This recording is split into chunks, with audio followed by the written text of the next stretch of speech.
ओंकार सतनाम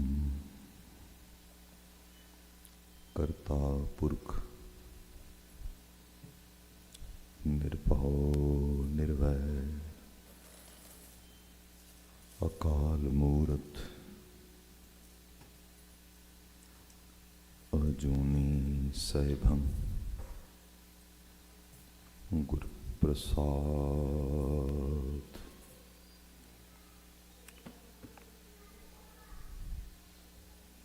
ज्ञान ध्यान किच कर्म ना जाना, ना है न निर्मल करनी।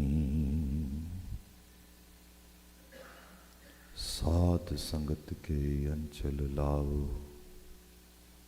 बिखम नदी जाए तरनी। सोए सुनंदड़ी मेरा तन मन मौला, नाम जपंदड़ी लाली। पंद जुलंदड़ी मेरा अंदर ठंडा, गुर दर्शन देख निहाली। सतनाम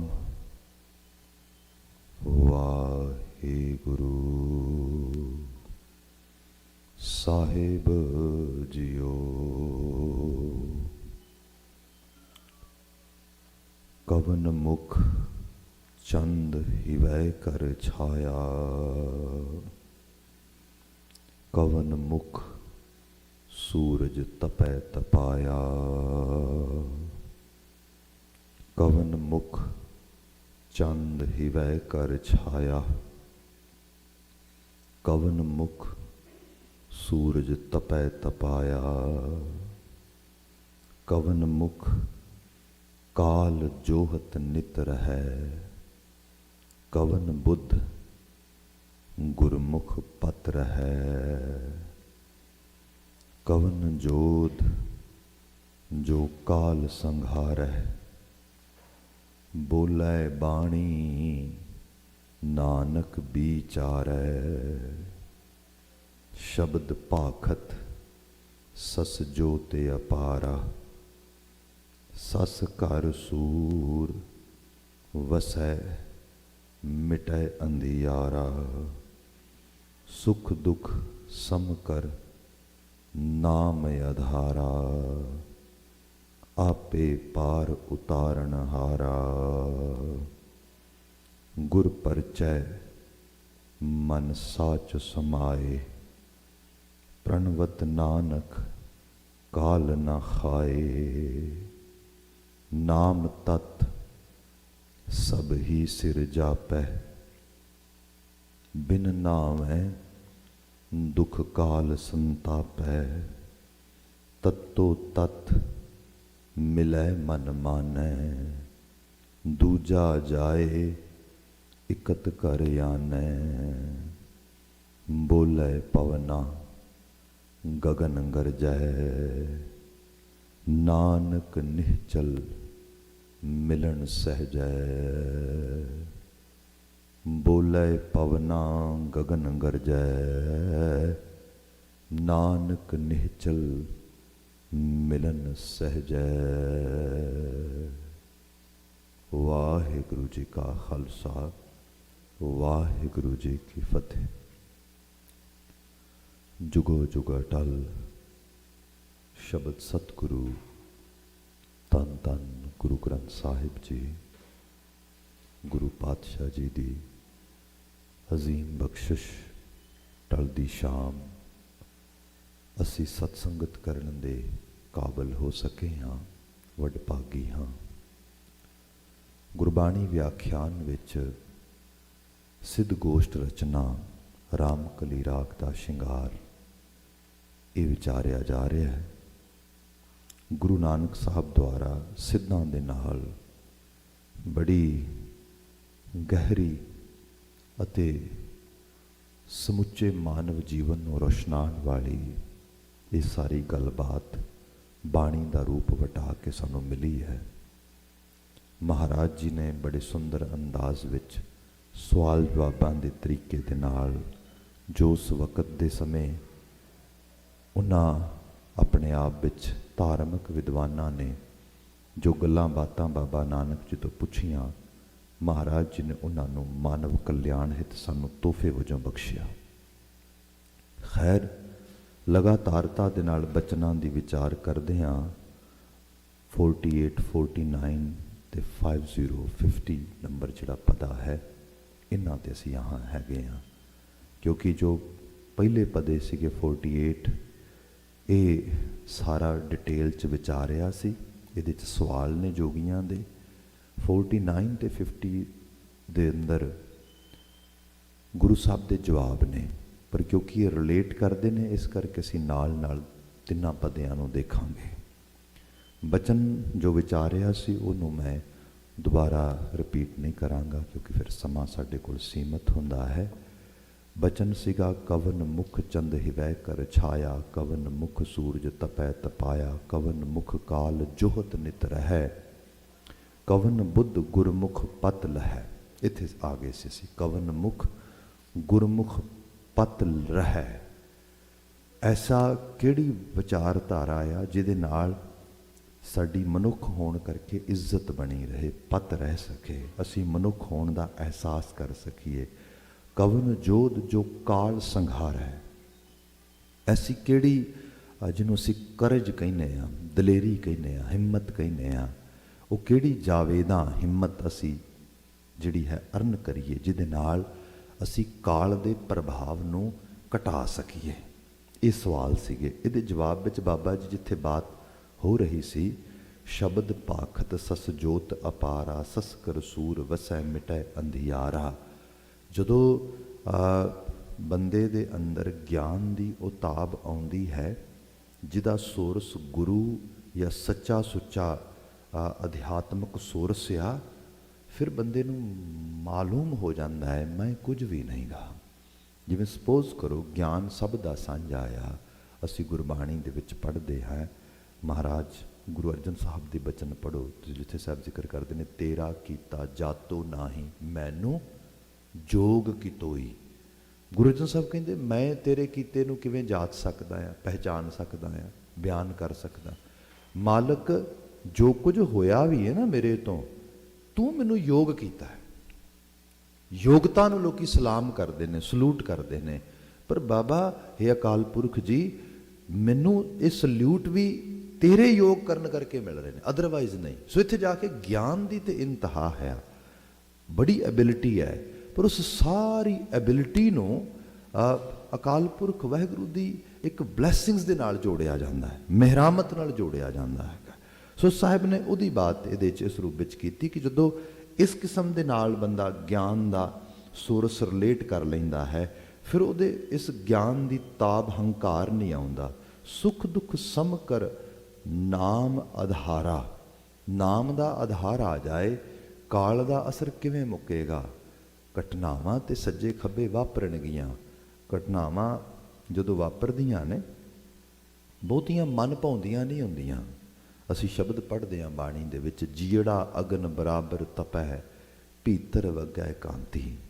ਜ਼ਿੰਦਗੀ 'ਚ ਕੁਝ ਨਾ ਕੁਝ ਕਮੀ ਤੇ ਰਹੇਗੀ, ਜਿਹੜੀ ਕਮੀ ਹੈ ਇਹੀ ਗਮੀ ਹੈ, ਬਸ ਹੋਰ ਕੁਛ ਨਹੀਂ। ਜਿੱਥੇ ਘਟਾ ਲੱਗਦਾ ਹੈ ਉਹ ਗਮ ਦਿੰਦਾ ਹੈ। ਫਿਰ ਬੰਦਾ ਉਸ ਦੁੱਖ ਨੂੰ ਵੇਖ ਵੇਖ ਕੇ ਝੂਰਦਾ ਹੈ, ਕਹਿੰਦਾ ਆਹ ਨਹੀਂ ਠੀਕ, ਆਹ ਨਹੀਂ ਠੀਕ। ਫਿਰ ਇੱਥੇ ਕਾਲ ਦਾ ਅਸਰ ਹੋ ਜਾਂਦਾ ਹੈ ਸਾਡੇ ਉੱਤੇ। ਡਿਪਰੈਸ਼ਨ ਕਹਿ ਲਓ ਲੋਕਾਂ ਦੇ ਵਿੱਚ, ਲੋਕਾਂ ਦੇ ਵਿੱਚ ਸਟ੍ਰੈਸ ਕਹਿ ਲਓ, ਲੋਕਾਂ ਨੂੰ ਮਾਨਸਿਕ ਮੰਡਲ ਦੇ ਰੋਗ ਕਹਿ ਲਓ। ਚਿੰਤਾ ਕਿੱਡਾ ਵੱਡਾ ਰੋਗ ਆ। Without any reasons people are always worried. ਹੁਣ ਆਹ ਜਿਹੜੀਆਂ ਚੀਜ਼ਾਂ ਨੇ, ਇਹਨਾਂ ਨੂੰ ਕਾਊਂਟਰ ਕਿਵੇਂ ਕਰਾਂਗੇ? ਕੋਈ ਦਵਾਈ ਨਹੀਂ ਇਹਦੀ। ਈਵਨ ਲੋਕੀ ਕਹਿੰਦੇ ਨੇ ਸਟ੍ਰੈਸ ਵਾਸਤੇ ਜਿਹੜਾ ਹੈਗਾ ਮੈਡੀਕੇਸ਼ਨ ਮਿਲ ਜਾਂਦੀ ਹੈ, ਡਿਪਰੈਸ਼ਨ ਵਾਸਤੇ ਵੀ ਲੋਕੀ ਐਂਟੀ ਡਿਪਰੈਸ਼ਨ ਮੈਡੀਸਿਨਸ ਖਾਂਦੇ ਨੇ ਉਸ ਤਰੀਕੇ ਦੇ ਨਾਲ, ਬਟ ਹੈ ਤੇ ਥਾਟ ਪ੍ਰੋਸੈਸ ਹੀ।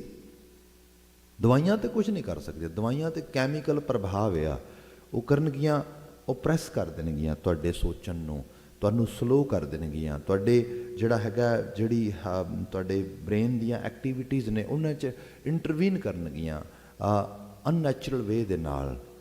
ਉਸ ਦੇ ਨਾਲ ਹੋਰ ਅਲਾਮਤਾਂ ਆਉਣਗੀਆਂ। ਇਸ ਕਰਕੇ ਡੇ ਬਾਈ ਡੇ ਇਹ ਮੁਸ਼ਕਲਾਂ ਹੋਰ ਵੱਧ ਰਹੀਆਂ ਨੇ।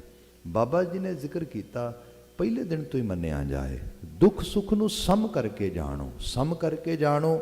ਹੁਣ ਸਪੋਜ਼ ਕਰੋ, ਮੈਂ ਸਰਲ ਭਾਵ ਵਿੱਚ ਬਾਤ ਕਰਦਾ ਹਾਂ, ਜਦੋਂ ਸਾਡੇ ਪਰਿਵਾਰ ਨਿਊਕਲੀਅਰ ਹੋ ਗਏ, ਛੋਟੇ ਹੋ ਗਏ, ਛੋਟੇ ਪਰਿਵਾਰਾਂ ਦੇ ਵਿੱਚ ਇੱਕ ਦੋ ਬੱਚਾ ਆਇਆ, ਉਹਨੂੰ ਬਹੁਤ ਜ਼ਿਆਦਾ ਅਟੈਂਸ਼ਨ ਪੇ ਕੀਤੀ ਜਾਂਦੀ ਹੈ, ਤੇ ਫਿਰ ਬੱਚਾ ਅਟੈਂਸ਼ਨ ਸੀਕਰ ਹੋ ਜਾਂਦਾ ਹੈ। ਉਹ ਜ਼ਿਆਦਾ ਅਟੈਂਸ਼ਨ ਮੰਗਦਾ, ਜਿੰਨੀ ਵੱਧ ਮਿਲ ਰਹੀ ਉਨੀ ਹੋਰ ਮੰਗ ਰਿਹਾ, ਹੋਰ ਮੰਗ ਰਿਹਾ।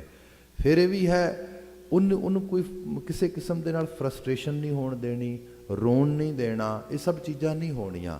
ਉਹਨੂੰ ਕੀ ਪਤਾ ਫਰਸਟ੍ਰੇਸ਼ਨ ਕੀ ਹੁੰਦੀ ਹੈ, ਦੁੱਖ ਕੀ ਹੁੰਦਾ ਹੈ, ਤਕਲੀਫ ਕੀ ਹੁੰਦੀ ਹੈ। ਮਾਨਸਿਕ ਤੌਰ ਦੇ ਉੱਤੇ ਜਿਹੜੇ ਇਮੋਸ਼ਨਸ ਨੇ, ਜਦੋਂ ਚੀਜ਼ਾਂ ਮਨ ਭਾਉਂਦੀਆਂ ਨਹੀਂ ਹੋਣੀਆਂ, ਮੁਤਾਬਕ ਨਹੀਂ ਹੋਣੀਆਂ, ਉਦੋਂ ਹੈਂਡਲ ਕਿਵੇਂ ਕਰਨਾ ਹੈਗਾ। ਕਿੰਨੀ ਦੇਰ ਤੁਸੀਂ ਉਹਦੇ ਵਾਸਤੇ ਉਹਦੀ ਦੁਨੀਆ ਬਣਾ ਕੇ ਦੇਵੋਗੇ ਉਹਨੂੰ, ਸਾਲ 2 ਸਾਲ 3 ਸਾਲ 4 ਸਾਲ 5 ਸਾਲ, ਆਖਰਕਾਰ ਥੱਕ ਜਾਓਗੇ। ਜੇ ਨਾ ਵੀ ਥੱਕੋਗੇ ਤੇ ਇੱਕ ਦਿਨ ਕੀ ਕਰੋਗੇ, ਉਹਦੀ ਮਰਜ਼ੀ ਦਾ ਸੰਸਾਰ ਤੇ ਬਣਾ ਨਹੀਂ ਨਾ ਸਕਦੇ ਤੁਸੀਂ। ਫਿਰ ਉਹਦੇ ਲਈ ਹਾਰਡ ਹੋ ਜਾਏਗਾ ਇਸ ਰੀਅਲ ਸੰਸਾਰ ਦੇ ਵਿੱਚ ਜਾਣਾ। ਦੁੱਖ ਸੁੱਖ ਸਮ ਕਰ, ਸਮਾਂ ਰਹਿੰਦਿਆਂ ਕੋਪ ਕਰਨਾ ਆ ਜੇ। ਉਹਨਾਂ ਚੀਜ਼ਾਂ ਨਾਲ ਜੀਵਨ ਦੇ ਵਿੱਚ ਕੁਦਰਤ ਨੇ ਬਣਾਇਆ ਹੀ ਇਸ ਤਰੀਕੇ ਨਾਲ ਆ। ਤੁਹਾਡੀਆਂ ਖਾਸ਼ਾਂ ਇੱਛਾਵਾਂ ਪੈਰ ਪੈਰ ਤੇ ਠੋਕਰਾਂ ਵੱਜਣਗੀਆਂ ਉਹਨਾਂ ਨੂੰ।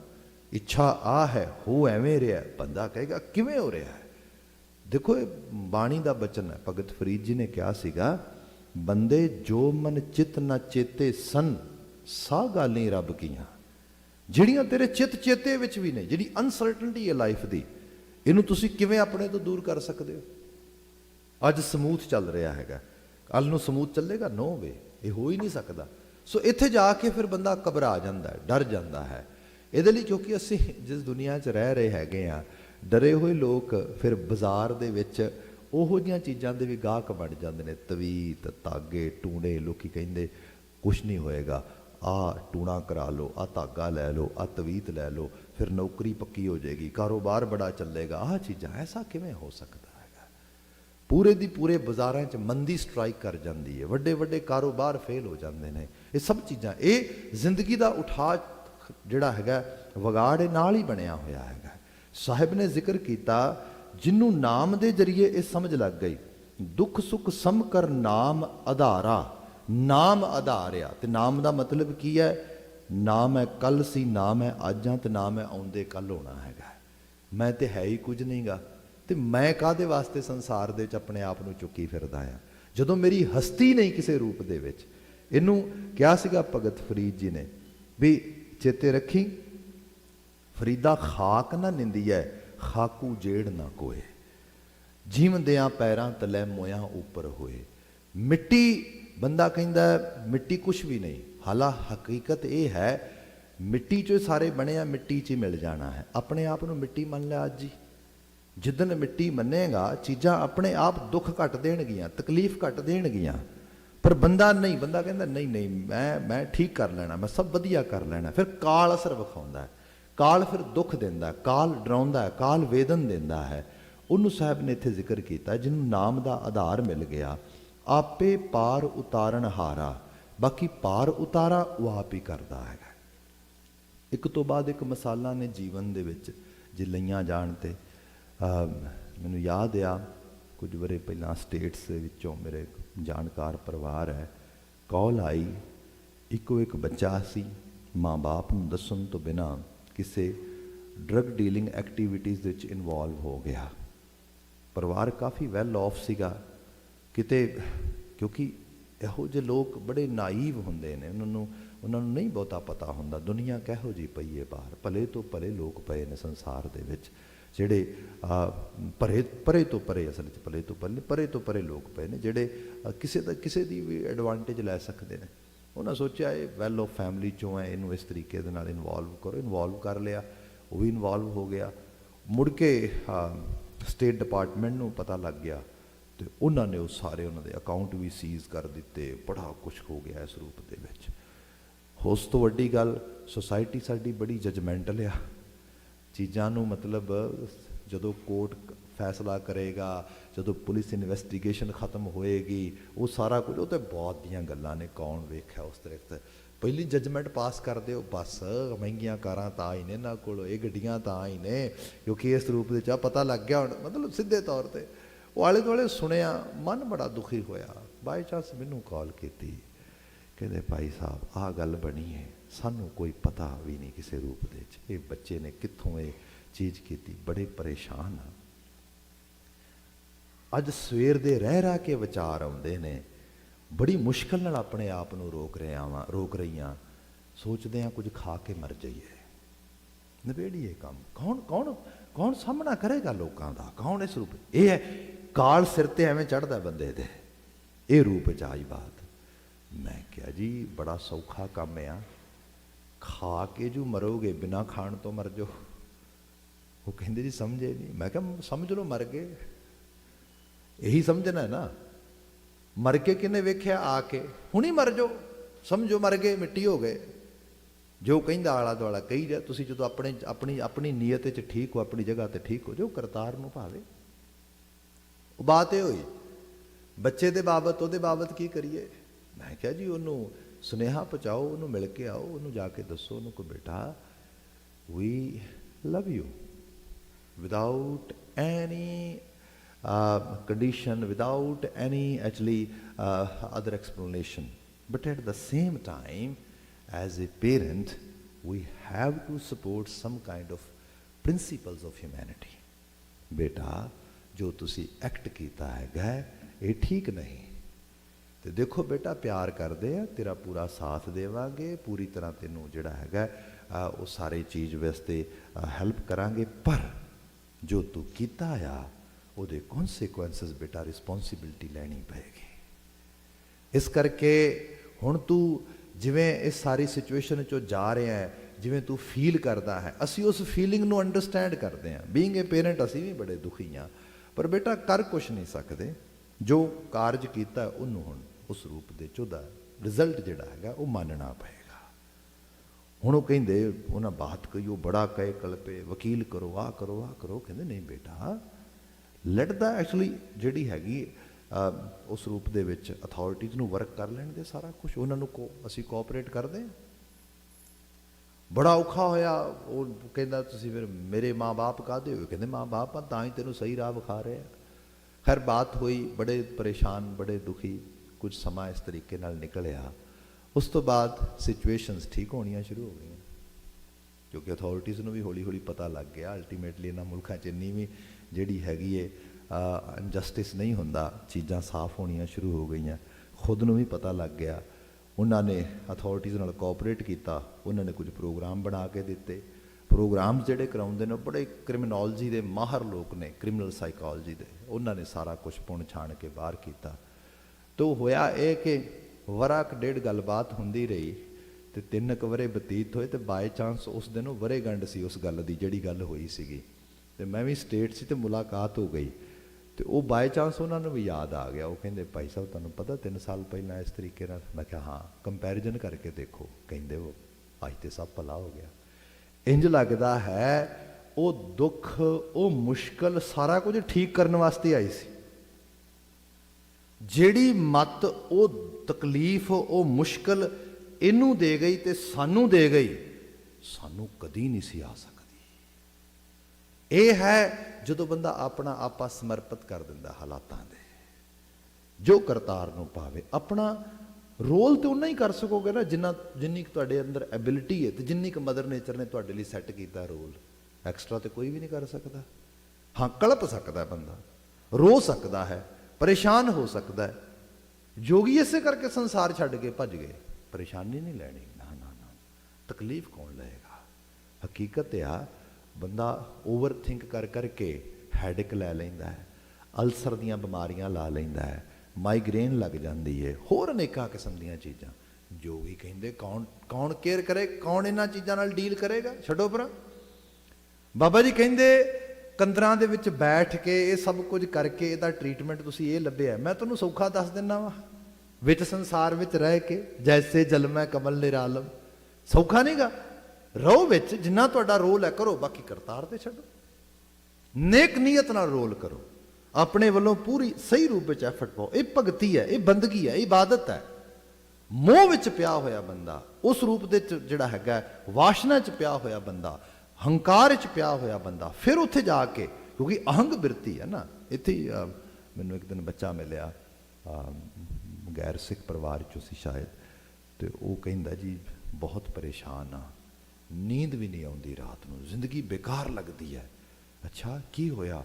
ਦੱਸਿਆ ਇੰਨੀਆਂ ਅਕੈਡੈਮਿਕ ਅਚੀਵਮੈਂਟਸ ਕੀਤੀਆਂ ਨੇ, ਆਹ ਵੀ ਬਣ ਗਿਆ, ਇੰਨੀ ਛੋਟੀ ਉਮਰ 'ਚ ਆਹ ਵੀ ਡਿਗਰੀ ਲੈ ਲਈ, ਆਹ ਵੀ ਡਿਗਰੀ ਲੈ ਲਈ, ਆਹ ਵੀ ਡਿਗਰੀ ਲੈ ਲਈ। ਅੱਛਾ ਅੱਛਾ ਅੱਛਾ, ਇਹ ਸਭ ਕੁਝ, ਤੇ ਫਿਰ ਨੀਂਦ ਕਿਉਂ ਨਹੀਂ ਆਉਂਦੀ? ਪਰੇਸ਼ਾਨ ਕਿਉਂ ਹੈ?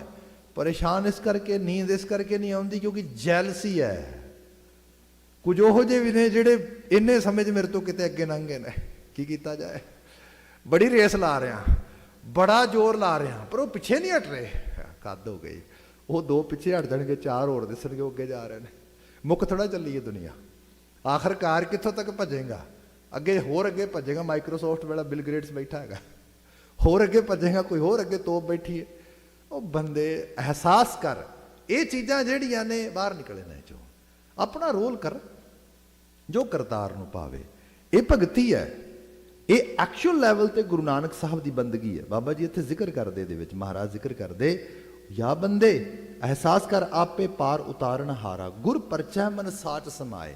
ਗੁਰ ਪਰਚੈ, ਪਰਚੈ ਐਕਚੁਅਲੀ ਲਫ਼ਜ਼ ਹੈ ਪ੍ਰੀਚੈ, ਇੰਟਰੋਡਕਸ਼ਨ, ਜਿਹਨੂੰ ਅਸੀਂ ਕਹਿੰਦੇ ਆ ਨਾਨਕ ਸਤਿਗੁਰ ਭੇਟਿਆ ਪੂਰੀ ਹੋਵੇ ਜੁਗਤ। ਸਤਿਗੁਰੂ ਨੂੰ ਭੇਟ ਹੋਣਾ, ਹੁਣ ਪ੍ਰੀਚੈ ਕਰਨਾ, ਭੇਟ ਹੋਣਾ। ਦੇਖੋ ਗੱਲ ਇਹ ਹੁੰਦੀ ਹੈ, ਕਿਸੇ ਦੇ ਘਰ ਦੇ ਵਿੱਚ ਪਿਤਾ ਬਹੁਤ ਸਿਆਣਾ ਹੈ, ਬੜਾ ਇੰਟਲੈਕਚੁਅਲ ਹੈ, ਪਰ ਬੱਚਿਆਂ ਨੇ ਕਦੀ ਉਹਦੇ ਨਾਲ ਗੱਲਬਾਤ ਹੀ ਨਹੀਂ ਕੀਤੀ, ਉਹਦੀ ਇੰਟਲੈਕਚੁਅਲਿਟੀ ਕੀ ਕਰੇਗੀ? ਮੋਸਟਲੀ ਇਹ ਹੁੰਦਾ ਹੈ, ਬੜਾ ਤਜਰਬਾ ਆ, ਬੜਾ ਉਸ ਰੂਪ ਦੇ ਚ ਹੈ, ਪਰ ਜੇ ਪ੍ਰੀਚਿਤ ਹੋਣਗੇ ਉਹਦੇ ਨਾਲ ਤਾਂ ਹੀ ਪਤਾ ਲੱਗੇਗਾ ਨਾ, ਅਦਰਵਾਈਜ਼ ਨਹੀਂ। ਹੁਣ ਸਾਡੇ ਘਰ ਦੇ ਵਿੱਚ ਅਸੀਂ ਮਾਫੀ ਮੰਗਾਂਗੇ, ਅਸੀਂ ਕਈ ਵਾਰੀ ਆਪਸ ਦੇ ਵਿੱਚ ਗੱਲਾਂ ਕਰਦੇ ਹੋਏ ਸਿੱਖਾਂ ਦੇ ਬਾਰੇ ਬਹੁਤ ਗੱਲਾਂ ਕਰਦੇ ਹਾਂ, ਕੈਸੇ ਸਿੱਖ ਨੇ ਗੁਰੂ ਗ੍ਰੰਥ ਸਾਹਿਬ ਨੂੰ ਛੱਡ ਕੇ ਦੂਜੇ ਪਾਸੇ ਤੁਰੇ ਫਿਰਦੇ ਨੇ, ਇਸ ਤਰ੍ਹਾਂ ਹੋ ਗਿਆ, ਇਸ ਤਰ੍ਹਾਂ ਹੋ ਗਿਆ। ਭਾਈ ਗੁਰੂ ਗ੍ਰੰਥ ਸਾਹਿਬ ਨਾਲ ਤੇ ਰਿਸ਼ਤਾ ਜੋੜੋਗੇ ਤਾਂ ਹੀ ਪਤਾ ਲੱਗੇਗਾ, ਅਦਰਵਾਈਜ਼ ਕਿੱਦਾਂ ਪਤਾ ਲੱਗੇਗਾ?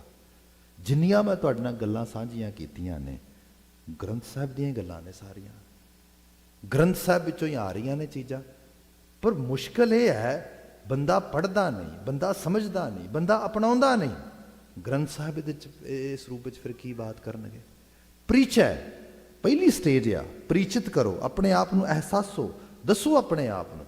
ਤੁਸੀਂ ਕਦੀ ਦੇਖਿਆ ਹੋਏਗਾ, ਕਈ ਵਾਰ ਨਾ ਅਸੀਂ ਕੁਝ ਚੀਜ਼ਾਂ ਖਰੀਦੋ ਫਰੋਖਤ ਕਰਕੇ ਘਰ ਰੱਖ ਲੈਂਦੇ ਹੈਗੇ ਆ, ਕੁਝ ਟੂਲ, ਕੁਝ ਸਮਾਨ, ਕਈ ਐਸਾ ਮਾਹੌਲ ਬਣਦਾ, ਲੋੜ ਪੈਂਦੀ ਇੱਕਦਮ ਘਰੋਂ ਕੱਢ ਕੇ ਯੂਜ਼ ਕਰ ਲੈਂਦੇ ਆ।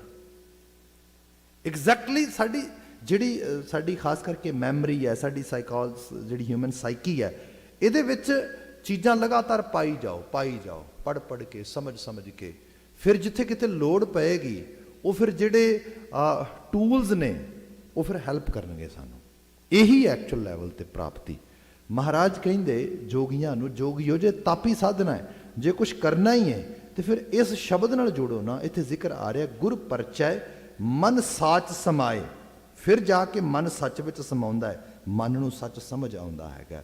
ਪ੍ਰਣਵਤ ਨਾਨਕ ਕਾਲ ਨਾ ਖਾਏ, ਹੇ ਨਾਨਕ ਕਹਿ ਦੇ ਇਸ ਸਾਰੇ ਰਾਹ ਦੇ ਉੱਤੇ ਤੁਰਿਆ ਕਾਲ ਖਾਂਦਾ ਨਹੀਂਗਾ, ਕਾਲ ਬਲਕਿ ਦੂਰ ਚਲਾ ਜਾਂਦਾ ਹੈਗਾ। ਕਾਲ ਦਾ ਪ੍ਰਭਾਵ, ਈਵਨ ਕਾਲ ਦੇਖੋ ਸਾਡੇ ਸਰੀਰ ਦੀ એનર્ਜੀ ਨੂੰ ਖਾਏਗਾ, ਜਿਹਨੂੰ ਅਸੀਂ ਮੌਤ ਕਹਿੰਦੇ ਆ। ਬੇਸਿਕਲੀ ਜਿਵੇਂ ਸਿੱਧੇ ਤੌਰ ਤੇ ਇੰਡੀਅਨ ਅਸੀਂ ਕਈ ਵਾਰੀ ਯੂਜ਼ ਕਰਦੇ ਹੈਗੇ ਆ, ਫਲਾਣਾ ਬੰਦਾ ਐਕਸਪਾਇਰ ਹੋ ਗਿਆ ਹੈਗਾ, ਹਾਲਾਂਕਿ ਇੱਥੇ ਪਾਸਟ ਵੇ ਕਿਹਾ ਜਾਂਦਾ ਹੈਗਾ, ਸਾਡੀ ਕਿਉਂਕਿ ਲੈਂਗੁਏਜ ਨਾਲ ਉਸ ਕਿਸਮ ਦੇ ਨਾਲ ਸਾਡੀ ਸਾਂਝ ਹੈਗੀ ਹੈ, ਪਰ ਹਕੀਕਤ ਇਹ ਹੈ ਇਹ ਚੀਜ਼ਾਂ ਐਕਸਪਾਇਰ ਹੀ ਹੁੰਦੀਆਂ ਨੇ। ਇਹਨਾਂ ਦੀ ਜਿਹੜੀ ਹੈ ਐਬਿਲਿਟੀ ਹੌਲੀ ਹੌਲੀ ਕਰਕੇ ਉਸ ਲੈਵਲ ਤੇ ਪਾਇਆ ਗਵਾ ਦਿੰਦੀ ਹੈ, ਕਾਲ ਖਾ ਜਾਂਦਾ ਹੈਗਾ। ਸਪੋਜ਼ ਕਿਸੇ ਦੇ ਦੰਦ ਦੇਖੋ ਬੜੇ ਵਧੀਆ ਨੇ, ਕੰਮ ਕਰਦੇ ਨੇ, ਵਕਤ ਪਾ ਕੇ ਦੰਦ ਕਿੱਧਰ ਗਏ? ਦੰਦ ਤੇ ਜਿਹਨੂੰ ਮਹਾਰਾਜ ਨੇ ਕਿਹਾ ਖਾਂਦਿਆਂ ਖਾਂਦਿਆਂ ਮੂੰਹ ਗਠਾ ਪੈਨੰਦਿਆਂ ਸਭ ਅੰਗ, ਨਾਨਕ ਤ੍ਰਿਗ ਤਿਨਾਂ ਦਾ ਜੀਵਿਆ ਸੱਚ ਨਾ ਲਾਗੋ ਰੰਗ। ਅਸੀਂ ਕਹਿੰਦੇ ਹਾਂ ਦੰਦ ਨਾ ਰੋਟੀਆਂ ਚੱਬਦੇ ਨੇ, ਰੋਟੀਆਂ ਖਾ ਜਾਂਦੇ ਨੇ, ਦੰਦ ਫਰੂਟ ਖਾ ਜਾਂਦੇ ਨੇ, ਦੰਦ ਡਾਢੇ ਤੋਂ ਡਾਢਾ ਫੂਡ ਖਾ ਜਾਂਦੇ ਨੇ। ਹਕੀਕਤ ਇਹ ਹੈ ਜਿਹੜਾ ਅਸੀਂ ਫੂਡ ਲਗਾਤਾਰ ਚੂ ਕਰਦੇ ਹਾਂ, ਖਾਂਦੇ ਹਾਂ, ਖਾਂਦਿਆਂ ਖਾਂਦਿਆਂ ਇੱਕ ਦਿਨ ਕੀ ਹੁੰਦਾ ਹੈ, ਉਹ ਜਿਹੜਾ ਫੂਡ ਹੈ ਨਾ ਸਾਡੇ ਦੰਦ ਖਾ ਜਾਂਦਾ ਹੈ, ਕੈਵਿਟੀਜ਼ ਉਹ ਤੋਂ ਸ਼ੁਰੂ ਹੁੰਦੀਆਂ ਨੇ। ਉਹਦੇ ਤੋਂ ਹੀ ਸ਼ੁਰੂ ਹੁੰਦੀ ਉਹ ਸਾਰੇ ਦੀ ਸਾਰੀ ਜਿਹੜੀ ਹੈ ਉਹ ਜਿਹੜੀ ਹੈ ਦੰਦਾਂ ਦੀ ਸਾਰੀ ਉਸ ਰੂਪ ਦੇ ਵਿੱਚ ਦੰਦ ਚਲੇ ਜਾਂਦੇ ਨੇ ਇੱਕ ਦਿਨ। ਸੋ ਇਹ ਹੈ ਕਾਲ ਖਾ ਰਿਹਾ, ਇਹ ਕਾਲ ਦਾ ਪ੍ਰਭਾਵ ਹੈ ਇਸ ਰੂਪ ਦੇ ਵਿੱਚ, ਕਾਲ ਹਰ ਚੀਜ਼ ਨੂੰ। ਪਰ ਜਿਹੜਾ ਬੰਦਾ ਇਸ ਕਾਲ ਦੇ ਪ੍ਰਭਾਵ ਤੋਂ ਆਜ਼ਾਦ ਹੋ ਜਾਂਦਾ ਹੈ, ਆਜ਼ਾਦ ਹੋਣ ਤੋਂ ਮੁਰਾਦ ਇਹਨਾਂ ਛੋਟੀਆਂ ਛੋਟੀਆਂ ਚੀਜ਼ਾਂ ਦੇ ਵਿੱਚ ਆਪਣੀ ਸੁਰਤ ਨੂੰ ਫਸਣ ਨਹੀਂ ਦਿੰਦਾ, ਆਪਣੇ ਆਪ ਨੂੰ ਡਿਟੈਚਡ ਕਰਕੇ ਰੱਖਦਾ ਹੈਗਾ। ਬਾਬਾ ਜੀ ਨੇ ਜ਼ਿਕਰ ਕੀਤਾ ਉਹਦੀ ਫਿਰ ਹਾਲਤ ਇਹ ਹੈ ਕਿ ਪ੍ਰਣਵਤ ਨਾਨਕ ਕਾਲ ਨਾ ਖਾਏ। ਹੁਣ ਅਗਲਾ ਪਦਾ ਬਿਲਕੁਲ ਰਿਲੇਟ ਕੀਤਾ ਇਹਦੇ ਨਾਲ, ਨਾਮ ਤਤ ਸਭ ਹੀ ਸਿਰ ਜਾਪੈ। ਸਿਰ ਜਾਪੈ ਜਪ ਕਰਨਾ, ਸਿਮਰਨ ਕਰਨਾ। ਆਪਨੇ ਦੇਖਿਆ ਹੋਏਗਾ, ਮੈਂ ਫਿਰ ਮਾਫੀ ਮੰਗਾਂਗਾ, ਗੁਰਬਾਣੀ ਨਾਲ ਜੁੜਨਾ ਬਹੁਤ ਚੰਗੀ ਗੱਲ ਹੈ। ਗੁਰਬਾਣੀ ਹੀ ਸਾਡਾ ਗੁਰੂ ਹੈ, ਇਸ਼ਟ ਹੈ। ਗੁਰਬਾਣੀ ਤੋਂ ਬਿਨਾਂ ਕਲਿਆਣ ਨਹੀਂ ਹੋਏਗਾ। ਪਰ ਕਈ ਵਾਰ ਪਤਾ ਕੀ ਕੀਤਾ, ਸਾਡੇ ਕੁਝ ਪਬਲਿਸ਼ਰਸ ਨੇ ਆਪਣੀਆਂ ਕਿਤਾਬਾਂ ਵੇਚਣ ਵਾਸਤੇ ਬਕਾਇਦਾ ਤੌਰ ਤੇ ਕੁਝ ਗੁਰਬਾਣੀ ਦੇ ਸ਼ਬਦ ਕੱਢ ਕੇ ਉਹਨਾਂ ਤੇ ਸਿਰਨਾਮੇ ਪਾ ਦਿੱਤੇ। ਸੰਕਟ ਮੋਚਨ, ਜਿਵੇਂ ਦੁੱਖ ਭੰਜਨੀ ਸਾਹਿਬ, ਸੁਖਮਨਾ, ਮੈਂ ਤੇ ਉਹ ਪੜ੍ਹਿਆ ਇੱਕ ਵਾਰ ਸਿਰਨਾਮੇ ਦੇ ਇਸ ਰੂਪ ਦੇ ਵਿੱਚ। ਗੁਰੂ ਗ੍ਰੰਥ ਸਾਹਿਬ 'ਚ ਐਸਾ ਕੋਈ ਸਿਰਨਾਮਾ ਨਹੀਂ ਹੈਗਾ। ਗੁਰੂ ਗ੍ਰੰਥ ਸਾਹਿਬ ਸਿੱਧੇ ਸ਼ਬਦ ਲਿਖੇ ਨੇ ਇਸ ਰੂਪ ਦੇ ਅੰਦਰ। ਹੁਣ ਹੈ ਕੀ ਹੈ ਜਿਹੜਾ ਮਹਾਰਾਜ ਬਚਨ ਲਿਖਦੇ ਨਾ ਇਹਦੇ ਵਿੱਚ, ਸਿਰ ਜਾਪੈ। ਸਾਨੂੰ ਕਈ ਵਾਰੀ ਗੱਲਬਾਤ ਹੋਏਗੀ, ਦੇਖੋ ਕਿਸੇ ਨੂੰ ਜੋੜਨ ਵਾਸਤੇ ਕੋਈ ਤਰੀਕਾ ਅਪਣਾਇਆ ਜਾਂਦਾ, ਕੋਈ ਢੰਗ ਅਪਣਾਇਆ ਜਾਂਦਾ, ਪਰ ਉਸ ਢੰਗ ਨੂੰ ਇਸ ਤਰੀਕੇ ਨਾਲ ਵੀ ਨਾ ਲਿਆ ਜਾਏ ਕਿ ਉਹ ਵਿਚਾਰੇ ਨੂੰ ਕਿਸੇ ਸੁਪਰਸਟੀਸ਼ੀਅਸ ਲੈਵਲ ਤੇ ਲੈ ਜਾਏ ਉਸ ਨੂੰ। ਹੁਣ ਸਾਨੂੰ ਕਈ ਵਾਰੀ ਕੋਈ ਸੱਜਣ ਕਹਿਣਗੇ, ਭਾਈ ਸਾਹਿਬ ਕੋਈ ਸ਼ਬਦ ਦੱਸ ਦਿਓ, ਸ਼ਬਦ ਪੜ੍ਹ ਲਈਏ ਸ਼ਬਦ ਦੇ ਸਰੂਪ ਦੇ ਵਿੱਚ। ਤੇ ਮੈਂ ਸਿੰਪਲ ਲੈਵਲ ਤੇ ਕਹਿਣਾ ਆ, ਮੂਲ ਮੰਤਰ ਪੜ੍ਹੋ, ਹੋਰ ਪੜ੍ਹ ਸਕਦੇ ਹੋ, ਜਪਜੀ ਸਾਹਿਬ ਦੀਆਂ 5 ਪੌੜੀਆਂ ਪੜ੍ਹੋ, ਜਪਜੀ ਸਾਹਿਬ ਪੜ੍ਹੋ, ਜਾਪ ਸਾਹਿਬ ਪੜ੍ਹੋ, ਰਹਿਰਾਸ ਕਰਿਆ ਕਰੋ। ਸਿੰਪਲ ਆ। ਬਾਣੀ ਦੀ ਹਰ ਪੰਕਤੀ ਕਲਿਆਣਕਾਰੀ ਹੈ, ਜਿਹੜੀ ਮਰਜੀ ਪੰਕਤੀ ਜਿੱਥੋਂ ਮਰਜੀ। ਜੇ ਪੜ੍ਹ ਨਹੀਂ ਸਕਦੇ, ਆਸਾ ਕੀ ਵਾਰ ਸੁਣੋ, ਆ ਕੇ ਗੁਰਦੁਆਰਾ ਸਾਹਿਬ ਬੈਠ ਕੇ ਆ ਕੇ ਕੀਰਤਨ ਹੁੰਦਾ ਹੈ, ਸ਼ਬਦ ਕੀਰਤਨ ਸੁਣੋ। ਹਰ ਸ਼ਬਦ ਕਲਿਆਣ ਕਰਨ ਵਾਲਾ ਹੈ ਇਸ ਰੂਪ ਦੇ ਵਿੱਚ। ਪਰ ਬੰਦਾ ਕਹਿੰਦਾ ਨਹੀਂ ਕੋਈ ਨਾ, ਮੈਨੂੰ ਜਿਹੜੀ ਚੀਜ਼ ਦੂਜਿਆਂ ਨੂੰ ਨਹੀਂ, ਬੰਦਾ ਇਨਕਲੂਡ ਕਰਨ ਦੀ ਬਜਾਏ ਐਕਸਕਲੂਡ ਕਰਨਾ ਚਾਹੁੰਦਾ। ਕੋਈ ਐਕਸਕਲੂਸਿਵ ਚੀਜ਼, ਜਿਹੜੀ ਕੋਈ ਵਿਚਕਾਰਲੀ ਕੁੰਡੀ ਵਾਲੀ ਚੀਜ਼ ਹੈ, ਜਿਹੜੀ ਕਿਸੇ ਕੋਲ ਨਹੀਂ ਤੇ ਮੇਰੇ ਕੋਲ ਹੋਏ। ਮਤਲਬ ਇਹ ਬੰਦੇ ਦੀ ਜਿਹੜੀ ਫਿਤਰਤ ਆ ਨਾ, ਇਹਨੂੰ ਜਨਮ ਸਾਖੀ 'ਚ ਮੈਂ ਇੱਕ ਜਗ੍ਹਾ ਪੜ੍ਹਦਾ ਹਾਂ, ਉਹ 'ਚ ਹੁੰਦਾ ਗੁਰੂ ਨਾਨਕ ਸਾਹਿਬ ਜੀ ਭਾਈ ਮਰਦਾਨਾ ਜੀ ਨਾਲ ਗੱਲਬਾਤ ਕਰ ਰਹੇ ਨੇ। ਤੇ ਭਾਈ ਮਰਦਾਨਾ ਜੀ ਨਾ ਬਾਬਾ ਨਾਨਕ ਜੀ ਨੂੰ ਇੱਕ ਵਾਰ ਪੁੱਛਦੇ, ਬਾਬਾ ਜੀ ਜਿੱਥੇ ਕਿਤੇ ਵੀ ਅਸੀਂ ਬੈਠਦੇ ਹਾਂ, ਅਸੀਂ ਕੀਰਤਨ ਕਰਦੇ ਹਾਂ, ਬਾਣੀ ਪੜ੍ਹਦੇ ਹਾਂ, ਬਾਣੀ ਗਾਉਂਦੇ ਹਾਂ, ਬਾਬਾ ਜੀ ਤੁਸੀਂ ਹਮੇਸ਼ਾ ਜੇ ਕੋਈ ਤੁਹਾਡੇ ਤੋਂ ਉਪਦੇਸ਼ ਮੰਗਦਾ, ਤੁਸੀਂ ਕਹਿੰਦੇ ਹੋ ਬੇਟਾ ਸ਼ਬਦ ਦਾ ਰਾਹ ਫੜੋ, ਸ਼ਬਦ ਹੀ ਕਲਿਆਣਕਾਰੀ ਹੈ ਇਸ ਰੂਪ ਦੇ ਵਿੱਚ। ਬਾਬਾ ਜੀ ਮੈਂ ਤੁਹਾਡੇ ਤੋਂ ਸਵਾਲ ਪੁੱਛਣਾ ਸੀਗਾ, ਇੱਕ ਤੇ ਸ਼ਬਦ ਉਹ ਹੈ ਜਿਹੜਾ ਤੁਸੀਂ ਸਮਾਧੀ ਆਸੀਨ ਹੁੰਦੇ ਹੋ ਤੇ ਮੈਨੂੰ ਕਹਿੰਦੇ ਹੋ ਮਰਦਾਨਿਆਂ ਰਬਾਬ ਛੋ ਬਾਣੀ ਆਈ ਹੈ, ਤੁਸੀਂ ਉਸ ਰੂਪ ਵਿੱਚ ਅਲਾਹੀ ਰਚਨਾ ਅਲਾਪਦੇ ਹੋ, ਮੁੜ ਕੇ ਪੋਥੀ ਬੱਧ ਕਰ ਦਿੰਦੇ ਹੋ, ਮੈਨੂੰ ਕਹਿੰਦੇ ਹੋ ਕੀਰਤਨ ਸੁਣਾ, ਮੈਂ ਕੀਰਤਨ ਸੁਣਾਉਣਾ ਉਸ ਬਾਣੀ ਦਾ। ਜੇ ਤੇ ਉਹ ਸ਼ਬਦ ਹੈ ਫਿਰ ਤਾਂ ਠੀਕ ਹੈ, ਪਰ ਜੇ ਬਾਬਾ ਜੀ ਕੋਈ ਵਿਚਲੀ ਗੱਲ ਹੈ ਕੁੰਡੀ ਵਾਲੀ, ਤੇ ਉਹ ਮੈਨੂੰ ਵੀ ਨਹੀਂ ਦੱਸੀ ਤੁਸੀਂ ਅਜੇ ਤੱਕ, ਮੈਨੂੰ ਤੇ ਦੱਸੋ। ਜਦੋਂ ਇਹ ਗੱਲ ਹੋਈ ਬਾਬਾ ਨਾਨਕ ਜੀ ਹੱਸ ਪਏ ਤੇ ਹੱਸ ਕੇ ਕਹਿਣ ਲੱਗੇ, ਮਰਦਾਨਿਆਂ ਇਸੇ ਚੀਜ਼ ਚੋਂ ਤੇ ਸੰਸਾਰ ਨੂੰ ਕੱਢਣਾ ਆਇਆ ਸੀ ਬਾਹਰ। ਸੰਸਾਰ ਇਹੀ ਸੋਚ ਰਿਹਾ ਹੈ, ਪਤਾ ਨਹੀਂ ਕਿਹੜੀ ਲੁਕਵੀਂ ਚੀਜ਼ ਹੈ, ਛੁਪੀ ਚੀਜ਼ ਹੈ। ਹਾਲਾਂਕਿ ਅੱਜ ਦੀ ਤਾਰੀਖ ਤੱਕ ਵੀ ਤੁਸੀਂ ਦੇਖ ਲਵੋ, ਜਿਹੜੀ ਆ ਡੇਰੇਵਾਦਤਾ ਦੀ ਸਾਰੇ ਦੀ ਸਾਰੀ ਖੇਡ ਆ, ਹਾਲਾਂਕਿ ਲੋਕਾਂ ਨੂੰ ਪਤਾ ਲੱਗ ਰਿਹਾ ਹੈਗਾ ਕਿ ਅਲਟੀਮੇਟਲੀ ਇਹ ਸਵਾਏ ਸੈਲਫ ਇੰਟਰਸਟ ਤੇ ਵੈਸਟਰਨ ਇੰਟਰਸਟ ਨੂੰ ਇੰਪਲੀਮੈਂਟ ਕਰਨ ਤੋਂ ਬਿਨਾਂ ਹੋਰ ਕੁਝ ਵੀ ਨਹੀਂਗਾ। ਦੇਖੋ ਹਰ ਬੰਦੇ ਦੇ ਕੁਝ ਇੰਟਰਸਟ ਹੁੰਦੇ ਨੇ, ਕੁਝ ਬੈਨੀਫਿਟਸ ਮਿਲਦੇ ਨੇ ਉਹਨੂੰ ਹਰ ਜਗ੍ਹਾ ਤੋਂ। ਤੁਸੀਂ ਵਲੰਟੀਅਰ ਵਰਕ ਵੀ ਕਰਦੇ ਹੋ, ਉਹਦੇ ਵੀ ਕੁਝ ਬੈਨੀਫਿਟਸ ਨੇ। ਤੁਸੀਂ ਪਰਿਵਾਰਕ ਤੌਰ ਤੇ ਆਪਣੇ ਵੱਲੋਂ ਬੜਾ ਚੀਜ਼ਾਂ ਦਾ ਤਿਆਗ ਕਰਦੇ ਹੋ, ਉਹਦੇ ਵੀ ਕੁਝ ਬੈਨੀਫਿਟਸ ਨੇ। ਇਹ ਕਰਤਾਰ ਦੀ ਕੁਦਰਤ ਬਣੀ ਇਸ ਰੂਪ ਦੇ ਵਿੱਚ ਆ। ਪਰ ਜਿੱਥੇ ਬੈਨੀਫਿਟਸ ਸਾਹਮਣੇ ਨਹੀਂ ਨਜ਼ਰ ਪੈਂਦੇ, ਕੁਝ ਹਿਡਨ ਮੋਟਿਵ ਹੁੰਦੇ ਨੇ, ਕੁਝ ਹਿਡਨ ਕਿਸਮ ਦੀ ਇੰਟਰਸਟ ਹੁੰਦੇ ਨੇ, ਉਹ ਬਹੁਤ ਖਤਰਨਾਕ ਨੇ, ਉਹ ਮਾਰਦੇ ਨੇ। ਜਦੋਂ ਤੁਸੀਂ ਇਹ ਡੇਰੇਦਾਰੀ ਤੇ ਸਭ ਚੀਜ਼ਾਂ ਦੇਖਦੇ ਹੋ ਜਿਹੜੀਆਂ ਅੰਡਰ ਦਾ ਜਿਹੜਾ ਹੈ ਕਾਰਪੇਟ ਜਾਂ ਅੰਡਰ ਦਾ ਕਰਟਨ ਚੱਲਦੀਆਂ ਨੇ, ਫਿਰ ਉਹ ਮਾਫੀਆਗਿਰੀ ਪੈਦਾ ਹੁੰਦੀ ਹੈ। ਹੁਣ ਜਿਹੜਾ ਰੂਪ ਬਣਾਇਆ ਜਾਂਦਾ ਹੈਗਾ ਕਿ ਜਿਹੜਾ ਖਾਸ ਕਰਕੇ ਉਪਦੇਸ਼ ਦਿੱਤਾ ਜਾਂਦਾ, ਉਹ ਕਿਸੇ ਦੇ ਕੰਨ 'ਚ ਦਿੱਤਾ ਜਾਂਦਾ, ਤੁਹਾਨੂੰ ਕਿਹਾ ਦੱਸਣਾ ਨਹੀਂ ਕਿਸੇ ਨੂੰ, ਇਹੋ ਜਿਹੀਆਂ ਬਾਤਾਂ। ਮੈਂ ਸੋਚਦਾ ਹਾਂ ਬਾਣੀ ਪੜ੍ਹ ਕੇ ਦੇਖੋ ਤੁਸੀਂ, ਬਾਣੀ 'ਚ ਮਹਾਰਾਜ ਕੀ ਆਵਾਜ਼ਾਂ ਦੇ ਕੇ ਕਹਿੰਦੇ ਨੇ। भगत कबीर जी का एक शब्द पढ़ते हैं, कहो कबीर मैं सो गुर पायो जाको नाओ बिबेको। ਉਹ ਦੁਨੀਆ ਦੇ ਲੋਕੋ ਆ ਕਬੀਰ ਦੀ ਗੱਲ ਸੁਣੋ, ਮੈਂ ਗੁਰੂ ਪਾਇਆ, ਮੈਂ ਦੱਸਦਾ ਤੁਹਾਨੂੰ ਮੇਰੇ ਕੋਲ ਕੀ ਗੁਰਮੰਤਰ ਤੇ ਕੀ ਗੁਰੂ ਹੈ। ਮੇਰਾ ਗੁਰੂ ਅਸਲ ਵਿੱਚ ਵਿਵੇਕ ਹੈ, ਜਿਹੜਾ ਇਨਰ ਇਨਸਟਿੰਕਟ, ਜਿਹੜਾ ਅੰਦਰੋਂ ਬੋਲ ਬੋਲ ਕੇ ਆਵਾਜ਼ਾਂ ਦੇ ਰਿਹਾ ਮੈਨੂੰ। ਹੁਣ ਕਿੰਨੀ ਐਲਾਨੀਆਂ ਬਾਤ ਆ। ਤੁਸੀਂ ਰੋਜ਼ ਸਵਈਏ ਪੜ੍ਹਦੇ ਹੋ, ਸ਼ਰਾਬ ਸੁਧ ਸਮੂਹ ਸਿਧਾਨ ਕੇ ਦੇਖ ਫਿਰੋ ਕਰ ਜੋਗ ਜਤੀ ਕੇ। ਉਹਦੇ 'ਚ ਬਾਬਾ ਜੀ ਇੱਥੇ ਜਾ ਕੇ ਗੱਲ ਮੁਕਾਉਂਦੇ, ਕਹਿੰਦੇ ਸਾਚ ਕਹੋ ਸੁਣ ਲਿਓ ਸਭ ਹੈ। ਇਹ ਦੁਨੀਆ ਦੇ ਲੋਕੋ ਮੈਂ ਝੂਠ ਨਹੀਂ ਕਹਿ ਰਿਹਾ, ਮੈਂ ਸੱਚ ਕਹਿ ਰਿਹਾ, ਬਿਲਕੁਲ ਹਕੀਕਤ, ਤੇ ਤੁਹਾਡੇ ਸਾਰਿਆਂ ਵਾਸਤੇ ਹੈ। ਸਾਚ ਕਹੋ ਸੁਣ ਲਿਓ ਸਭ ਹੈ, ਕੀ ਜਿਨ ਪ੍ਰੇਮ ਕੀਓ ਤਿਨ ਹੀ ਪ੍ਰਭ ਪਾਇਓ। ਪ੍ਰੀਤ ਹੀ ਅਸਲ ਦੇ ਚ ਪ੍ਰਭੂ ਪ੍ਰਾਪਤੀ ਦਾ ਸੋਰਸ ਹੈ।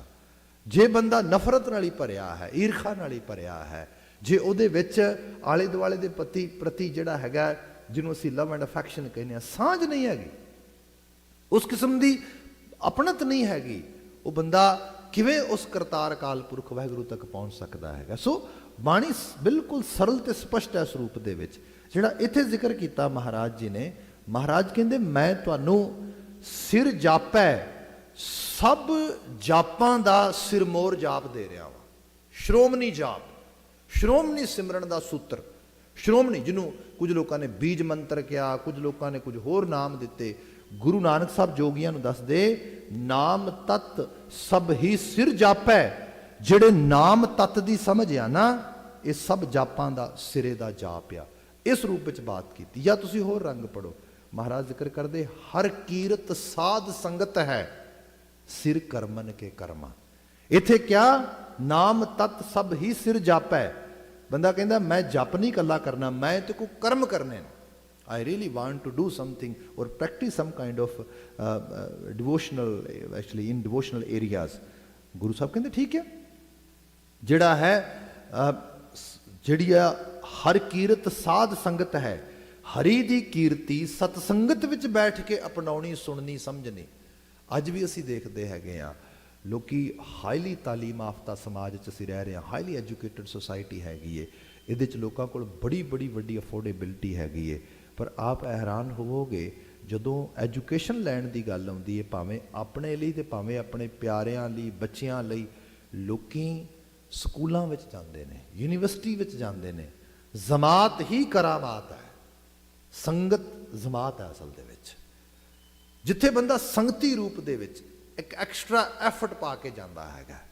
ਮਤਲਬ ਬੰਦਾ ਆਪ ਚੱਲ ਕੇ ਜਾ ਰਿਹਾ, ਜਦੋਂ ਚੱਲਦਾ ਹੈ, ਤੁਰਦਾ ਹੈ, ਉਹਦਾ ਮਨ ਬਣਦਾ ਮੈਂ ਕੁਝ ਲੈਣ ਲਈ ਜਾ ਰਿਹਾ ਹਾਂ। ਜਦੋਂ ਆ ਕੇ ਬੈਠਦਾ ਹੈ, ਆਪਣੇ ਟਾਈਮ ਦੀ ਇਨਵੈਸਟਮੈਂਟ ਕਰ ਰਿਹਾ, ਮੈਨੂੰ ਕੁਝ ਮਿਲੇਗਾ, ਭਾਵ ਤਿਆਰ ਹੁੰਦਾ। ਫਿਰ ਇੱਥੇ ਸੰਗਤੀ ਰੂਪ ਵਿੱਚ ਬੈਠਿਆਂ ਕਹਿੰਦੇ ਨੇ, ਜਦੋਂ ਮਨ ਮੰਡਲ ਇਸ ਰੂਪ ਵਿੱਚ ਅਹਿਸਾਸ ਵਿੱਚ ਹੁੰਦਾ ਹੈ, ਜਿਹੜੇ ਸਾਡੇ ਮਨੋਭਾਵ ਨੇ, ਜਿਨ੍ਹਾਂ ਨੂੰ ਅਸੀਂ ਸਾਈਕੋਲੋਜੀਕਲ ਵੇਵਸ ਕਹਿੰਦੇ ਹੈਗੇ ਆ, ਉਸ ਤਰੀਕੇ ਨਾਲ ਇੱਕ ਦੂਜੇ 'ਤੇ ਰਿਫਲੈਕਟ ਕਰਦੀਆਂ ਨੇ ਚੀਜ਼ਾਂ, ਬੰਦੇ 'ਤੇ ਅਸਰ ਹੁੰਦਾ ਹੈਗਾ। ਬਾਬਾ ਜੀ ਕਹਿੰਦੇ ਕਰਮ ਕਰਨਾ ਹੈ ਨਾ ਕੋਈ, ਧਾਰਮਿਕ ਤੌਰ 'ਤੇ ਸੰਗਤ ਕਰਿਆ ਕਰ, ਇਹ ਸ਼੍ਰੋਮਣੀ ਕਰਮ ਆ। ਹਰ ਕੀਰਤ ਸਾਧ ਸੰਗਤ ਹੈ ਸਿਰ ਕਰਮਨ ਕੇ ਕਰਮਾ। ਇੱਥੇ ਜ਼ਿਕਰ ਕੀਤਾ ਜੋਗੀਆਂ ਨੂੰ, ਨਾਮ ਤਤ ਸਭ ਹੀ ਸਿਰ ਜਾਪੈ, ਬਿਨ ਨਾਮੈ ਦੁੱਖ ਕਾਲ ਸੰਤਾਪੈ। ਬਿਨਾਂ ਇਸ ਤਤ ਨਾਮ ਦੀ ਸਮਝ ਤੋਂ ਦੁੱਖ ਕਾਲ ਸੰਤਾਪੈ। ਕਾਲ ਦਾ ਦੁੱਖ ਆਤਮਿਕ ਤੌਰ ਤੇ ਬੰਦੇ ਨੂੰ ਬਹੁਤ ਕਮਜ਼ੋਰ ਕਰ ਦਿੰਦਾ ਹੈਗਾ। ਆਤਮਿਕ ਤੌਰ ਤੇ ਕਮਜ਼ੋਰ ਹੋਇਆ ਬੰਦਾ, ਆਪ ਦੁਨੀਆ ਭਰ ਦੇ ਵਿੱਚ ਫੈਨੈਟਿਕਿਜ਼ਮ ਦਾ ਹਾਲ ਦੇਖੋ। ਕੋਈ ਪਤਾ ਨਹੀਂ ਕਿਸ ਕਮਲੇ ਨੇ ਕਿੱਥੋਂ ਗੰਨ ਚੱਕ ਲੈਣੀ, ਕਿਸ ਕਮਲੇ ਨੇ ਕੋਈ ਗੱਡੀ ਫੜਨੀ, ਕਿਸੇ ਤੇ ਚੜਾ ਦੇਣੀ ਹੈ, ਬੰਦੇ ਮਾਰ ਦੇਣੇ ਨੇ, ਇਹ ਸਭ ਚੀਜ਼ਾਂ ਹੋ ਰਹੀਆਂ। ਜਿਹੜਾ ਇਹ ਸਾਰਾ ਜਿਹਨੂੰ ਕਿਹਾ ਜਾਏ ਐਂਟੀ ਸੋਸ਼ਲ ਐਲੀਮੈਂਟ ਆ, ਇਹ ਸੰਤਾਪੇ ਹੋਏ ਲੋਕ ਨੇ। ਅਦਰਵਾਈਜ਼ ਸਟਰੀਟ ਦੇ ਉੱਤੇ ਤੁਰੇ ਜਾਂਦੇ ਘਰਾਂ 'ਚ ਆਰਡੀਨਰੀ ਲੋਕ, ਇਹਨਾਂ ਵਿਚਾਰਿਆਂ ਦਾ ਕੀ ਕਸੂਰ ਆ, ਇਹਨਾਂ ਦਾ ਕੀ ਗੁਨਾਹ ਆ? ਜਿਹੜੀ ਇਹ ਫਰਸਟ੍ਰੇਸ਼ਨ ਵਿੱਚ ਆਏ ਹੋਏ ਬੰਦੇ, ਇਹ ਸੰਤਾਪ ਆ। ਜਦੋਂ ਕਾਲ ਬਹੁਤ ਜ਼ਿਆਦਾ ਬੰਦੇ ਤੇ ਜ਼ੋਰ ਪਾ ਜਾਂਦਾ ਹੈਗਾ, ਬੰਦਾ ਆਤਮਿਕ ਤੌਰ ਤੇ ਇਤਨਾ ਅਸ਼ੁੱਧ ਤੇ ਇਤਨਾ ਕੁਚੀਲ ਹੋ ਜਾਂਦਾ, ਉਹਨੂੰ ਕੁਝ ਵੀ ਪਤਾ ਨਹੀਂ ਲੱਗਦਾ। ਇਹ ਇਸ ਹਾਲਤ ਵਿੱਚ ਪਏ ਹੋਏ ਜਿਹੜੇ ਮਨੁੱਖ ਦੀ ਦਸ਼ਾ ਹੈ, ਜੋਗੀ ਇੱਥੇ ਜ਼ਿਕਰ ਕਰਦੇ, ਅਸੀਂ ਇਸ ਸੰਸਾਰ ਵਿੱਚ ਨਹੀਂ ਜਾਣਾ, ਇਹ ਤੇ ਸੰਤਾਪਿਆ ਸੰਸਾਰ ਹੈ। ਬਾਬਾ ਜੀ ਕਹਿੰਦੇ ਬਿਨ ਨਾਮ ਹੈ ਦੁੱਖ ਕਾਲ ਸੰਤਾਪੈ। ਇਹ ਬਿਨਾਂ ਨਾਮ ਤੋਂ, ਬਿਨਾਂ ਆਪਣੇ ਆਪ ਨੂੰ ਸਮਝੇ ਤੋਂ, ਚੀਨਣ ਤੋਂ ਇਹ ਚੀਜ਼ਾਂ ਜਿਹੜੀਆਂ ਵਾਪਰ ਰਹੀਆਂ ਨੇ। ਤਤੋ ਤਤ ਮਿਲੈ ਮਨ ਮਾਨੈ, ਤਤੋ ਤਤ ਮਿਲੈ ਮਨ ਮਾਨੈ। ਮਨ ਰੱਬ ਦਾ ਰੂਪ ਆ, ਅਸੀਂ ਅਕਾਲ ਪੁਰਖ ਵਾਹਿਗੁਰੂ ਦੀ ਜੋਤ ਆ। ਸਾਹਿਬ ਜ਼ਿਕਰ ਕਰ ਰਹੇ ਨੇ ਤਤੋ ਤਤ ਮਿਲੈ ਮਨ ਮਾਨੈ, ਪਰ ਇਹ ਮਨ ਮੰਨਦਾ ਵੀ ਨਹੀਂ।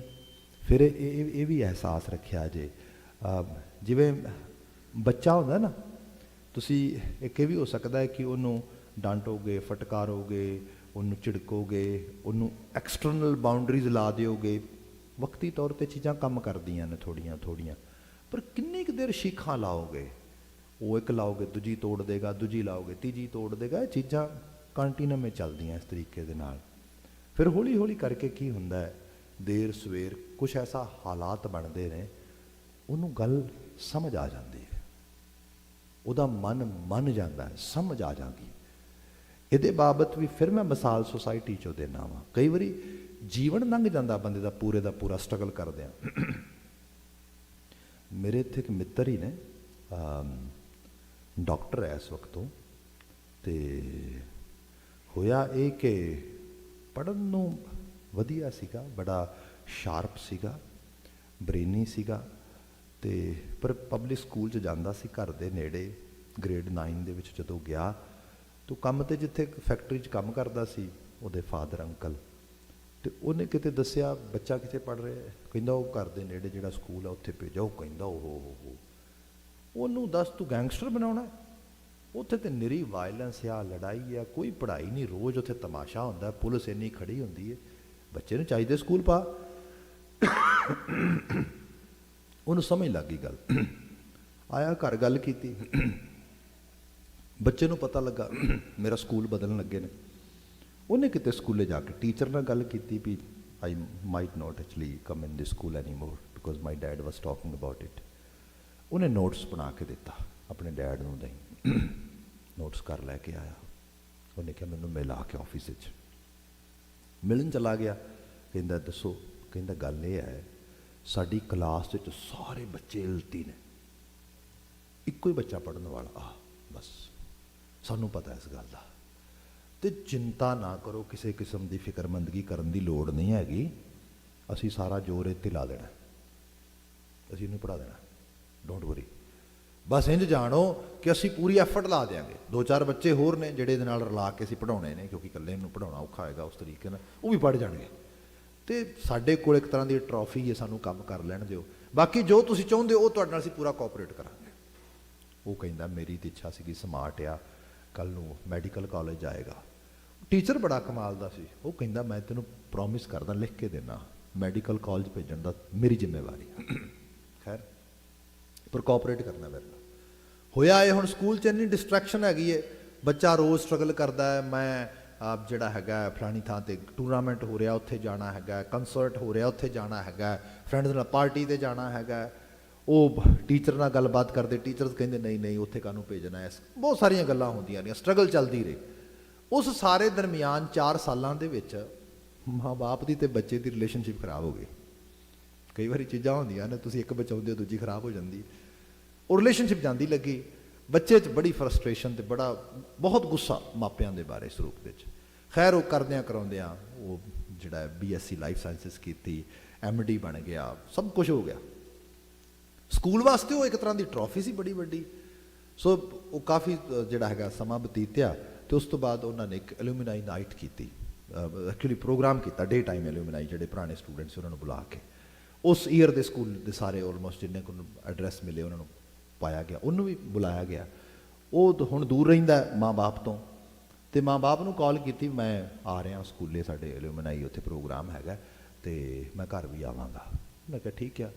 ਹੁਣ ਅੰਕਲ ਆਂਟੀ ਵੀ ਰਿਟਾਇਰਡ ਸੀ, ਘਰ ਹੀ ਸੀਗੇ, ਅਤੇ ਪ੍ਰੋਗਰਾਮ ਉੱਥੇ ਕੋਈ 9-10 ਵਜੇ ਸ਼ੁਰੂ ਹੋਣਾ ਸੀ, ਸ਼ਾਮ ਤੱਕ ਚੱਲਣਾ ਹੋਣਾ ਕਿਤੇ। ਅਜੇ ਕਿਤੇ 9:30 ਪੌਣੇ 10 ਹੀ ਹੋਏ ਹੋਣੇ ਨੇ, ਬੈਲ ਹੋ ਗਈ। ਆ ਕੇ ਆਂਟੀ ਨੇ ਬੂਹਾ ਖੋਲ੍ਹਿਆ ਅਤੇ ਲਿਟਰਲੀ ਆਂਟੀ ਦੇ ਸਾਹਮਣੇ ਪੈਰਾਂ 'ਚ ਲੰਮਾ ਪੈ ਗਿਆ, ਉੱਚੀ ਰੋਏ। ਉਹ ਅੰਕਲ ਕਹਿੰਦਾ ਮੈਂ ਤਾਂ ਪੌੜੀਆਂ ਤੋਂ ਡਿੱਗ ਚੱਲਾ, ਪਹਿਲਾਂ ਉਤਰਨ ਲੱਗਿਆ ਫਿਸਲ ਚੱਲਾ, ਵੀ ਕੀ ਹੋ ਗਿਆ? ਇਹ ਤਾਂ ਸਵੇਰੇ ਤੇ ਉੱਥੇ ਚੱਲਾ ਸੀਗਾ, ਹੋਇਆ ਕਿ ਆਊਟ ਆਫ ਦਾ ਬਲਿਊ, ਇਹੋ ਜਿਹਾ ਤਾਂ ਕਦੀ ਸਭ ਦੇਖਿਆ ਹੀ ਨਹੀਂ ਗਾ, ਇਹੋ ਜਿਹਾ ਹਿਸਾਬ ਕਿਤਾਬ। ਉਹ ਖੈਰ ਉਹਨੂੰ ਆ ਕੇ ਫੜਿਆ, ਉਹ ਗੱਲ ਤੇ ਦੱਸ, ਮੁੜ ਕੇ ਹੱਗ ਕਰ ਲਈ ਅਤੇ ਹੱਗ ਨਾ ਛੱਡੇ। ਉਹ ਕਹਿਣਾ ਕੁਝ ਖਾ ਕੇ ਆਇਆ ਤੂੰ, ਮੂੰਹ 'ਚ ਸਮੈਲ ਲੈਣ, ਵੀ ਹੋਇਆ ਕੀ? ਆਖਰਕਾਰ ਪਤਾ ਵੀ ਤੇ ਲੱਗੇ, ਹਾਰਟ ਅਟੈਕ ਹੋ ਜਾਣਾ ਸਾਨੂੰ। ਉਹ ਖੈਰ ਗੱਲ ਬਾਅਦ 'ਚ ਪਤਾ ਇਹ ਲੱਗੀ, ਕਹਿੰਦਾ ਵੀ ਨਾ ਮੈਂ ਪਹਿਲਾਂ ਤਾਂ ਸੌਰੀ ਹਾਂ ਵੀ ਤੁਹਾਨੂੰ ਤੰਗ ਬੜਾ ਕੀਤਾ, ਦੂਜੇ ਨੰਬਰ ਤੇ ਤੁਹਾਡਾ ਥੈਂਕ ਯੂ ਕਰਨ ਲੱਗਾ। ਕਿਉਂ ਥੈਂਕ ਯੂ ਕਰਨ ਲੱਗਾ? ਥੈਂਕ ਯੂ ਕਿਉਂ ਕਰਨ ਲੱਗਾ? ਮੈਂ ਸਾਰੀ ਕਲਾਸ ਨੂੰ ਮਿਲ ਕੇ ਆਇਆ ਉੱਤੇ, ਕਹਿੰਦਾ ਹਾਲੇ ਕੋਈ ਹੈਂਡੀਮੈਨ ਬਣਿਆ, ਕੋਈ ਜਿਹੜਾ ਹੈਗਾ ਡਰਗ ਐਡਿਕਟ ਹੋ ਗਿਆ, ਕੋਈ ਕੁਛ ਕਹਿੰਦਾ, ਸਾਲ ਹੀ ਕੁਛ ਨਹੀਂ ਹੈਗਾ। ਹੁਣ ਮੈਨੂੰ ਪਤਾ ਲੱਗਾ ਵੀ ਉਹ ਸਾਰੀ ਸਟਰਗਲ ਕਿਵੇਂ ਪੇਡ ਆਫ ਹੋਈ। ਇਹ ਹੈ, ਇਹ ਸੱਚਾਈ ਹੈ। ਜਦੋਂ ਕੁਛ ਬਣਨਾ ਹੈ, ਕੁਝ ਸਵਰਨਾ ਹੈ, ਕੁਝ ਹੋਣਾ ਹੈ, ਸਟਰਗਲ ਤੇ ਹੁੰਦੀ ਹੈ ਭਾਈ। ਉਹ ਹੱਸ ਕੇ ਕਰੇ, ਬੰਦਾ ਰੋ ਕੇ ਕਰੇ। ਜਿਹੜਾ ਇਹ ਮਹਾਰਾਜ ਨੇ ਬਚਨ ਲਿਖਿਆ, ਤਤੋ ਤਤ ਮਿਲੈ ਮਨ ਮਾਨੈ। ਮਨ ਬੱਚੇ ਦੇ ਨਿਮਿੰਦੇ ਆ, ਪਹਿਲੀ ਵਾਰ ਇਸ ਤੇ ਨਹੀਂ ਮੰਨਦਾ, ਉਹ ਤੇ ਕਿਤੇ ਹੋਰ ਜਾਣਾ ਚਾਹੁੰਦਾ। ਫਿਰ ਹੌਲੀ ਹੌਲੀ ਲਗਾਤਾਰ ਗੱਲ ਕਰਨ ਨਾਲ, ਸੰਬੰਧ ਬਣਾਉਣ ਦੇ ਨਾਲ, ਸਾਂਝ ਬਣਾਉਣ ਦੇ ਨਾਲ, ਮਾਹੌਲ ਬਣਾਉਣ ਦੇ ਨਾਲ ਗੱਲ ਚਲੀ ਜਾਂਦੀ ਹੈ ਅੰਦਰ। ਇਹੀ ਇੱਕ ਸੱਚਾਈ ਹੈ। ਬਾਬਾ ਜੀ ਨੇ ਕਿਹਾ ਉਸ ਤੱਤ ਨਾਲ ਤੱਤ ਮਿਲ ਸਕਦਾ, ਮਨ ਵੀ ਮੰਨ ਸਕਦਾ ਉਹਦੇ ਉੱਤੇ। ਅਗਲਾ ਬਚਨ ਦੇ ਨਾਲ ਹੀ ਜੋੜ ਕੇ ਕਿਹਾ, ਦੂਜਾ ਜਾਏ ਇਕਤ ਕਰ ਆਣਾ। ਦੂਜਾ ਜਾਏ, ਮਨ ਨੇ ਅਸੀਂ ਸੱਜੇ ਪਾਸੇ ਜਾਣਾ, ਮਨ ਕਹਿੰਦਾ ਦੂਜੇ ਪਾਸੇ, ਇਸ ਪਾਸੇ ਜਾਣਾ ਹੈਗਾ।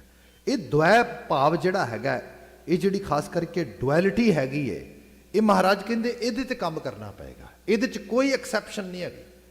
ਜੋਗੀ ਲੋਕੋ ਇੱਥੇ ਬੈਠੇ ਹੋ, ਇੱਥੇ ਕਿਹੜਾ ਮਨ 'ਚ ਦਵੈਤ ਨਹੀਂ ਹੈਗਾ, ਪਹਾੜਾਂ ਤੇ ਚੜ੍ਹ ਕੇ ਬੈਠੇ ਹੋ, ਪਰ ਇੱਥੇ ਇਹ ਹੈ ਦੂਜਾ ਜਾਏ ਇਕਤ ਕਰ ਆਣਾ, ਇਕਾਗਰਤਾ।